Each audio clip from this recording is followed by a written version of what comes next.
डोलू को आ गया फीवर और जा रही है डॉक्टर के पास दिखाने के लिए। कल गई थी बर्थडे में, आज जा रही है डॉक्टर के पास। और नीचे शरारतें देखिए जरा, फीवर उतरते ही क्या हो रहा है देखिए जरा, क्या क्या हो रहा है। डोलू का दिखाएंगे अभी। हम उतारने के लिए चले गए नीचे रिशु के रूम में। डोलू क्या कर रहे हो? डोलू को देखिए कहाँ चढ़ के क्या क्या कर रही है।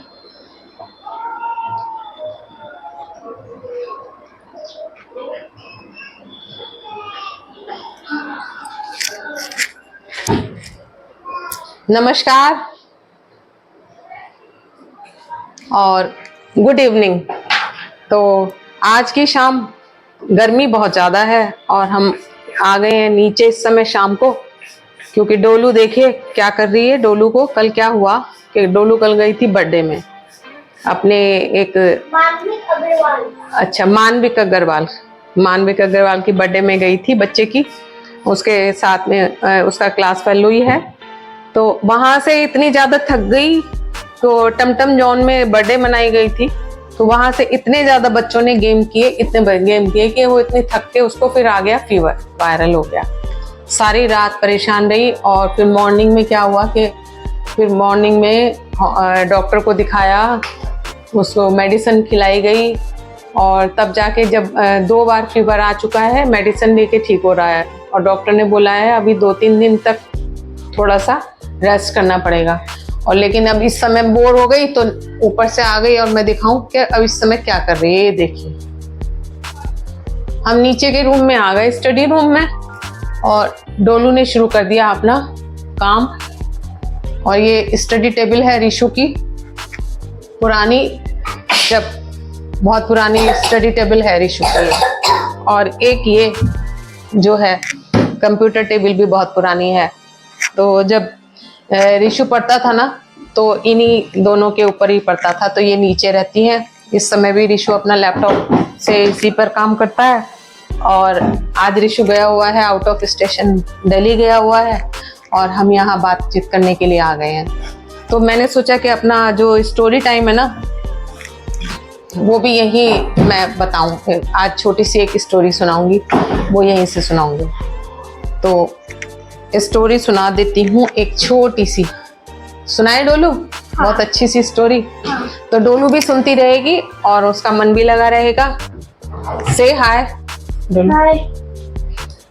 तो एक सुना दे एक स्टोरी के जो गौतम बुद्धा, देखिए बुद्धा की मैंने बहुत सारी स्टैचू रखी हुई हैं, बुद्धा कॉर्नर बनाया हुआ है। और बुद्धा के उपदेश वो सब किसको पसंद नहीं होते, किसको मन को शांति नहीं देते। तो बुद्धा से रिलेटेड ही एक छोटी सी एक स्टोरी है कि आप अपने आप को जितना काम रखेंगे, कूल रखेंगे, शांत रखेंगे, उतना ही पॉजिटिविटी बढ़ेगी। और जितना हम एगर होंगे ना, उतना ही ज़्यादा हमारी नेगेटिविटी बढ़ जाएगी और हमारा काम नहीं बनेगा। इसी को लेकर के एक स्टोरी बुद्धा के ऊपर के जब बुद्धा ज्ञान प्राप्त हो गया जब बुद्धा को, तो वो अपने शिष्यों को लेकर ना इधर उधर कहीं भी जाते रहते थे, गांव-गांव जाते थे, उपदेश देने के लिए जाते थे।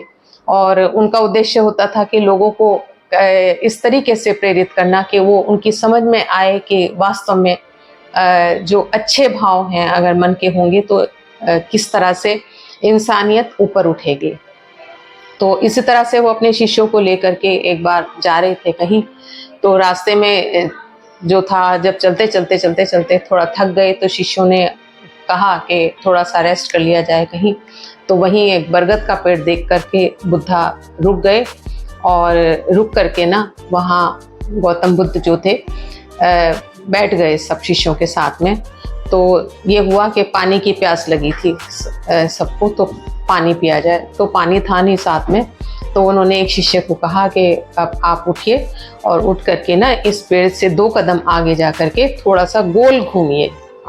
गोल घूम, तो शिष्य उठा और पेड़ से आगे जा करके गोल गोल घूम गया। और घूमने के बाद में बुद्धा बोले कि आपने क्या महसूस किया, कि कुछ किस तरफ से थोड़ा आपने ठंडी हवा महसूस की। तो शिष्य ने बताया उत्तर दिशा जो है उसकी तरफ से मैंने थोड़ा सा ठंडी हवा महसूस की है। तो उन्होंने कहा कि अवश्य ही इधर कोई जरूर पानी का स्रोत जरूर आसपास है जो आपको ठंडी हवा महसूस हुई है, इसलिए जाइए वहाँ एक बर्तन लेकर के उनको वो मटकी लेकर के जाइए और जाओ पानी भर के ले आओ। और शिष्य को कहा कि कभी भी अपने आप को शांत रखना और क्रोध कभी नहीं करना, ये उपदेश दिया। जाते हुए उन्होंने शिष्य ने आशीर्वाद दिया और चल दिया। तो जब जा रहा था तो वहाँ थोड़ी दूर पे ही जाके देखा कि एक गांव के किनारे एक छोटा सा एक तालाब था। और वो देखा तो क्योंकि गुरुजी ने सही कहा था यहाँ तो पानी का स्रोत है, लेकिन उसने तालाब में देखा कि तालाब के चारों तरफ जो था लोग नहा धो रहे थे, कपड़े धो रहे थे, गाय भैंस जो थी वो नहा रही थी, और ये इस तरीके के दैनिक कार्यकलाप सब चल रहे थे। तो उसने देखा कि तालाब में क्या हुआ कि तालाब उस वजह से काफ़ी गंदा, उसने चारों तरफ से महसूस किया कि सब तरफ से कहीं कोई कपड़ों का पानी बहा रहा है तो कोई कैसा मिट्टी का बहा रहा है, कोई तो तालाब में गंदगी। वो देखता रहा कि कहाँ से पीने का पानी भरूं। तो पानी पीने का जो था कहीं से उसकी समझ नहीं आया। बहुत गुस्सा आया उन लोगों के ऊपर कि कहीं से गए, इतनी देर में एक जगह से थोड़ा सा दिखाई दिया, इतनी देर में वो एक गाड़ी आई, बैलगाड़ी आई, और वो बैलगाड़ी वाला तुरंत ही उसको लेकर के वो उसको धोने लग गया। वहाँ भी गंदा हो गया पानी। उसको बड़ा गुस्सा आया कि इनको अभी जो है सही बताना पड़ेगा गांव वालों को। लेकिन फिर गुरुजी की बात ध्यान में आई कि नहीं, ऐसा नहीं है, महाराज ने कहा था कि गुस्सा मत करना, कभी भी क्रोध मत करना, क्रोध को दबा करके रखना। तो सोचा कि चलिए यहाँ से तो कोई लाभ है नहीं, पीने का पानी समझ में आ नहीं रहा है, यहाँ से तो चल दिया। वो गुरुजी के पास वापस आ गया। गुरुजी ने कहा क्या हुआ, पानी कब पीने का नहीं मिला? तो जैसे ही गुरुजी ने पूछा वो उस चीज को भूल गया कि गुस्सा नहीं करना। वहां तो गुस्से को रोक लिया था, याद रहा था। गुरुजी के सामने वो थोड़ा सा सेकेंडरी में आकर के वो अपने आप को संयत नहीं कर पाया और बोला, क्या गुरुजी, वहाँ के लोग इतने बेवकूफ हैं, इतने कैसे हैं ते, वहाँ कोई धो रहा है, कोई पोंछ रहा है, कोई कुछ कर रहा है, वहाँ कहीं पानी पीने के योग्य ही नहीं है। मैं बताइए, वहाँ इतना गुस्सा आया कि इन गाँव वालों को अभी सही बता दूं, लेकिन आपने कहा था कि गुस्सा मत करना, और इसलिए मैं चुप रहा। तो गुरुजी ने कहा कि शांत शिष्य, जब मैंने कहा था तो आपको अभी भी शांत रहना है, इस समय भी शांत रहना है, आपको उत्तेजित नहीं होना है। तो अभी भी आप शांत रहिए। तो सुन के शिष्य को समझ में आया कि हाँ, गुस्सा तो मैं अब हो गया हूँ। तो वो तब फिर शांत हो गया। गुरुजी ने कहा आप 3 घंटे 4 घंटे बाद अब जाओगे फिर से। तो 3-4 घंटे के बाद उस फिर से कहा कि जाइए, अब आप पानी लेकर के वहां से आइए। अब शिष्य जब गया तो वहां देखा कि तालाब स्वच्छ, आराम से ठहरा हुआ तालाब, मिट्टी सब नीचे बैठी हुई, वहां से बढ़िया सा जल बल सब ऊपर से दिखाई दे रहा था। अब उसने पीने का पानी वहां से भरा, साफ सुथरा, और लेकर के आ गया। तो गुरुजी ने कहा कि देखिए, जो हम जब गुस्से में आते हैं ना, उत्तेजित होते हैं ना, तो हमारी नेगेटिविटी जो होती है सारी उछल करके हमारे दिमाग में पहुंच जाती है, और हम अपने आप को कंट्रोल नहीं कर पाते, और हमारी समझ में नहीं आता कि ये कारण क्या है इसका। और उसका कारण अगर हम शांत रहेंगे तो हम जान जाएंगे असल में वहाँ उस समय दैनिक क्रियाकलाप का जो वक्त होता है ना, तालाब में सब लोगों का वो चल रहा था, और तुम वहाँ उसी समय पे वहाँ पहुंचे थे, इसलिए तुम्हें जो था पानी जो था ना कहीं से भी साफ नहीं मिला। जैसे ही वो दैनिक क्रियाकलाप लोगों के अपने हो गए और लोग वहाँ से चले गए, और तो तालाब का पानी फिर से मिट्टी नीचे बैठ गई। आपके जिस तरह से आपने क्रोध को अपने नीचे संयत किया, बैठाया, और आप एकदम शांतिपूर्वक लेने के लिए दोबारा जब गए तो पानी भी स्वच्छ मिला, और आप खुद भी एकदम शांत हो गए, और बहुत अच्छा लगा जिस तरह से आपको। उसी तरह से तालाब का भी मामला था। उस समय जब उसको लोगों ने छेड़ रखा था तो उसकी भी मिट्टी ऊपर आ रही थी, तो तुम्हें पानी नहीं मिला था। तो कभी भी इस कहानी से हमें यही मिलता है ना शिक्षा के, कभी भी हमें उत्तेजित होकर काम करना, या किसी भी चीज के लिए हमें उत्तेजित होना, क्रोधित होना, उसका कार्य का हल कभी नहीं हो सकता। शांत भाव से अगर हम सोचेंगे ना तो कोई ना कोई उपाय हर चीज का मिल जाएगा। तो इस छोटी सी कहानी से हमें बहुत सारा ये ज्ञान भी प्राप्त हो जाता है। तो आपको कैसी लगी आप मुझे बताइएगा। और इतने मैंने स्टोरी सुनाई ना, डोलू ने उठ करके इतनी देर में देखिए आराम से लेट करके, यहाँ लेट करके अपना काम शुरू कर दिया है मोबाइल का। और इससे एक तो ये काम किया, और दूसरा मैंने न्यूज़पेपर में आज जो पढ़ा वो भी आपको बता दूं। लाइट चली गई है और लाइट जाने पर फर्क आ गया एकदम। तो न्यूज़पेपर में जो था ना, आज कानपुर का बहुत जो हाईवे यहाँ से लखनऊ से बन रहा था, वो 50 मिनट की दूरी में बहुत जल्दी से पार कर लेंगे। एक तो उसका उद्घाटन हुआ है, दूसरा इतने सारे लखनऊ के अंदर ना इस हफ्ते में बहुत सारे जो पेड़ हैं लगाए गए हैं। लाखों लोगों ने लाखों पेड़ लगाए हैं। और इतनी गर्मी है और हम लोग भी जा करके ना लगाएंगे अपने पार्क में। पेड़ बहुत सारे हैं लेकिन फिर भी नए नए पेड़ लगाना बहुत ज्यादा जरूरी है, तो वो भी हमें लगाने हैं जा करके। तो हमारी जो राज्यपाल है आनंदीबेन पटेल, उन्होंने जन भवन में एक सफेद चंदन का वृक्ष भी लगाया है। और हमारे लखनऊ के अंदर ना ऐसे ऐसे पेड़ हैं पार्कों के अंदर, बहुत सारे ऐसे पार्क हैं जिनमें बहुत ही रेयर वृक्ष हैं। वो कल्पतरु जो होता है वो है लोहिया पार्क में, देखिए जनेश्वर मिश्र पार्क देखिए, और इतना खूबसूरती के साथ में वो पेड़ हैं। अगर आप देखने लगेंगे ऐसे ऐसे वृक्ष हैं और पौराणिक पुराने पुराने वृक्ष हैं, यहाँ एक से एक वृक्ष हैं। और अगर हमें मौका मिलेगा तो एक एक को चुन के ना मैं एक एक की वीडियो बनाऊंगी। तो ये हुई वृक्षों की बात। और अब मैं बनाऊंगी, शाम का टाइम हो रहा है, पूजा करेंगे। देखिए 7:15 का टाइम, और पूजा करना है और भोग बनाना है। तो भोग में बनाऊंगी ये नारियल डेसिकेटेड कोकोनट, और साथ में उसमें डालेंगे हम थोड़ा सा मिल्क मेड और थोड़ी सी इलायची, और बाकी थोड़े से मेवे, बादाम और काजू और मखाने। तो इन सब के एक लड्डू बनाऊंगी और उसका लगाऊंगी फिर भोग। तो तब तक के लिए आज्ञा दीजिए। मिल्क मेड का डब्बा आप धीरे से खोलना, नहीं तो जो है वैसी पिछली वीडियो वाले जैसे हाथ कट जाएगा। डोलू क्या कह रही है? डोलू कह रही है कि मिल्क मेड का जो टीन है ना, वो पिछली बार जब मैंने खोला था ना तो मेरा हाथ यहाँ से कट गया था। डोलू ने बैंडेज लगाई थी, और अब कह रही है कि अब धीरे से खोलना, नहीं तो फिर से कट ना जाए कहीं हाथ। तो अब हम, लाइट फिर चली गई है, यहाँ से कोई रुकने का कोई फायदा नहीं है। फिर से मैं किचन ऊपर जाती हूँ और फिर से बढ़िया बढ़िया से लड्डू बनाती हूँ और तब आपको दिखाती हूँ। और हाँ, ये हम खेलने के लिए आए थे अब जीरो कट्टा। अब हम बाद में रात को बैठ के खेलेंगे इसमें। अभी पूजा का टाइम हो गया है, जीरो कट्टा ये खेलेंगे और डोलू और हम, ठीक है, ऊपर ही चाय खेल लेंगे। और पहले करते हैं ऊपर का काम। तो देखिए ये सामग्री है मेरी लड्डुओं की। ये है डेसिकेटेड कोकोनट, ये कुछ मिल्क मेड, बादाम और ये इलायची।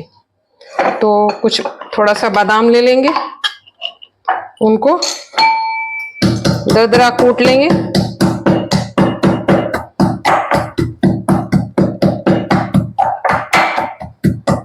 और इसी तरीके से हम ले लेंगे ये 4-5-6 इलायची, और इनको ले लेंगे। इनका कूट करके ना इनको निकाल लेंगे, इनका काला छिलका निकाल देंगे, और जो ब्लैक ब्लैक है सीड्स हैं उनको कूट लेंगे। तो बादाम हो गए, उनको कूट लिया, और इसी तरीके से इलायची को भी कूटना है। बादाम को कूट करके निकाल लिया, और इसी तरीके से ये हो गई इलायची।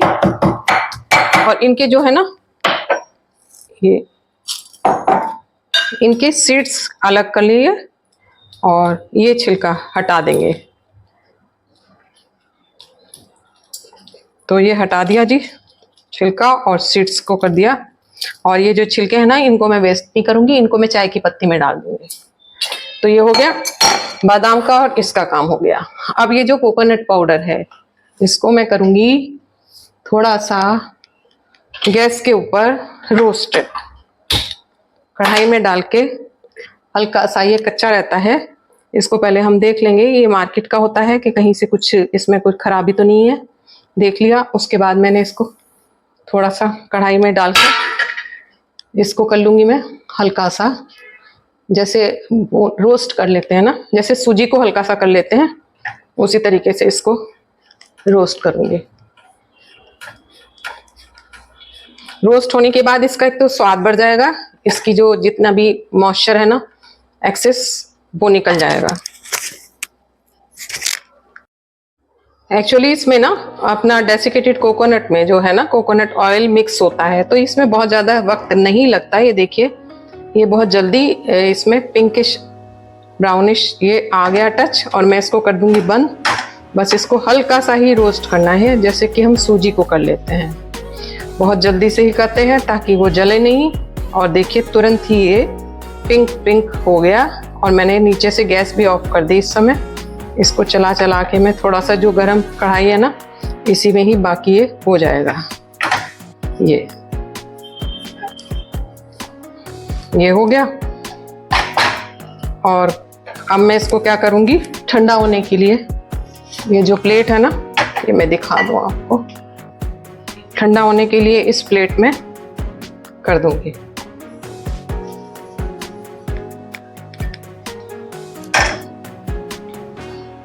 ये थोड़ा सा जैसे ही ठंडा होगा तो हम तब इसमें ये मिल्क मेड जो है डालेंगे, और तब तक मैं इसको ये जो इलायची और बादाम है ना वो भी इसी में डाल देती हूँ।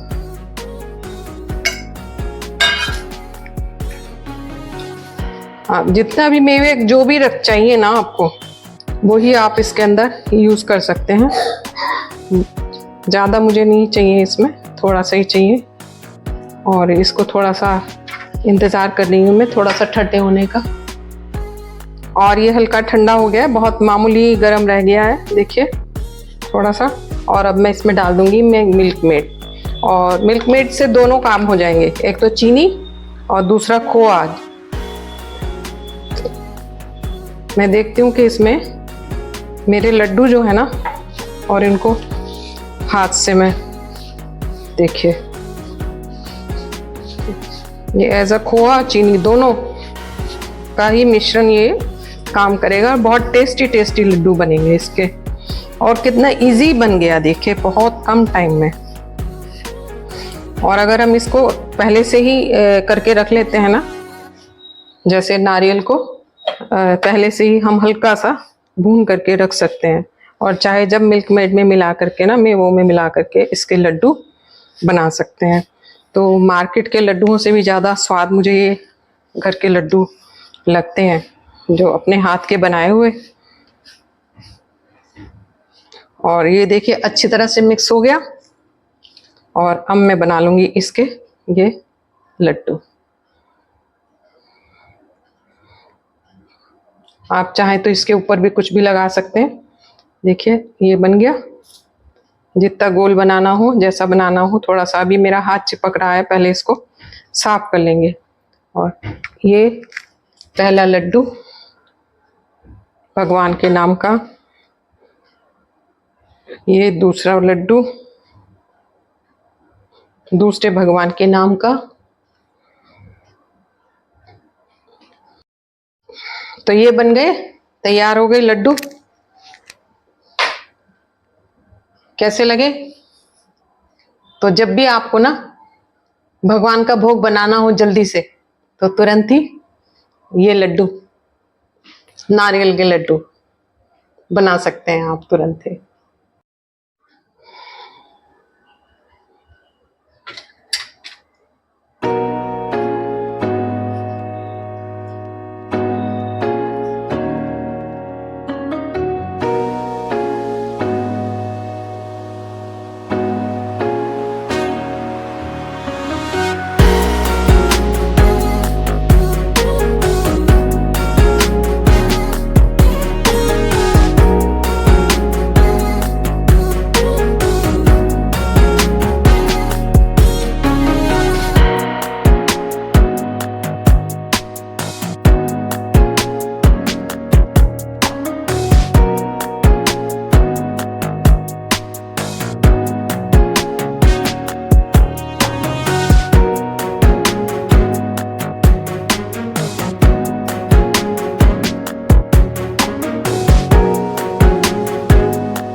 ये सब आपके लिए प्रसाद। तो भगवान का प्रसाद लड्डू, डेसिकेटेड कोकोनट एंड मेवो के लड्डू विद मिल्क मेड। कैसे लगे आपको? भगवान जी को तो बहुत अच्छे लगे।